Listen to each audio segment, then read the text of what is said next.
Hello बच्चों, let's read the question. The question says incorrect statement is. So हमें incorrect statement find out करना है. First statement given है cellular oncogenes are found in normal cells. So cellular oncogenes या फिर हम इनको proto oncogenes भी कहते हैं. प्रोटो ऑन्को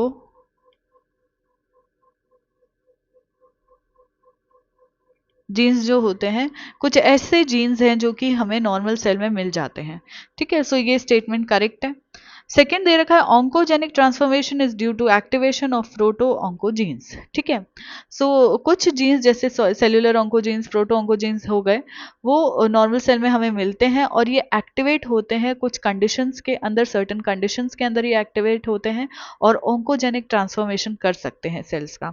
कुछ कंडीशंस क्या हो गई, जैसे हमने कोई भी कार्सिनोजेनिक एजेंट्स के हम कांटेक्ट में बहुत रेगुलरली आ रहे हैं. ठीक है, सो उससे क्या हो सकता है, इनका एक्टिवेशन हो सकता है और इनके अंदर ऑन्कोजेनिक ट्रांसफॉर्मेशंस हो सकते हैं. सो ये भी स्टेटमेंट करेक्ट है.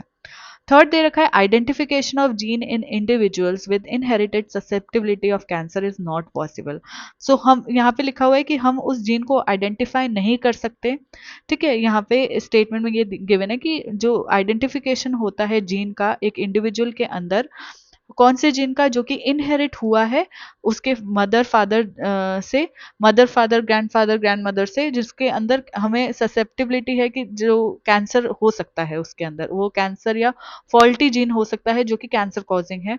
ठीक है, तो उसका आइडेंटिफिकेशन पॉसिबल नहीं है, तो उसका आइडेंटिफिकेशन पॉसिबल होता है. ठीक है, ये स्टेटमेंट इनकरेक्ट हो जाएगा. फोर्थ दे रखा है carcinogens are cancer causing substance. तो कार्सिनोजेंस को कैंसर कॉजिंग सब्सटेंस कहा जाता है. ये स्टेटमेंट करेक्ट है. ठीक है, सो अगर हम बात करें आइडेंटिफिकेशन थर्ड ऑप्शन की, ये इनकरेक्ट कैसे है. सो फॉर एग्जाम्पल हम मानते हैं कि हमारी बॉडी में कुछ ऐसे जीन्स होते हैं जो कि हमारी फैमिली से इनहेरिट होके आते हैं. ठीक है, उनमें कुछ फॉल्टी स्टेट में भी आ सकते हैं. मान लो कि कोई पर्सन है जिसकी, मान लो ये पर्सन ए है. ठीक है, जिसकी ग्रैंडमदर को कैंसर था. ठीक है, ग्रेट ग्रैंडमदर को कैंसर था, देन उसकी ग्रैंडमदर को कैंसर हुआ.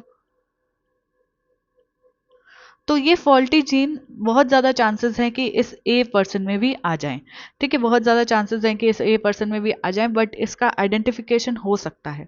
ठीक है, इसका आइडेंटिफिकेशन हो सकता है. सो इसीलिए क्या होता है, थर्ड ऑप्शन जो है हमारा इनकरेक्ट चला जाता है और हमें इनकरेक्ट स्टेटमेंट फाइंड आउट करना है.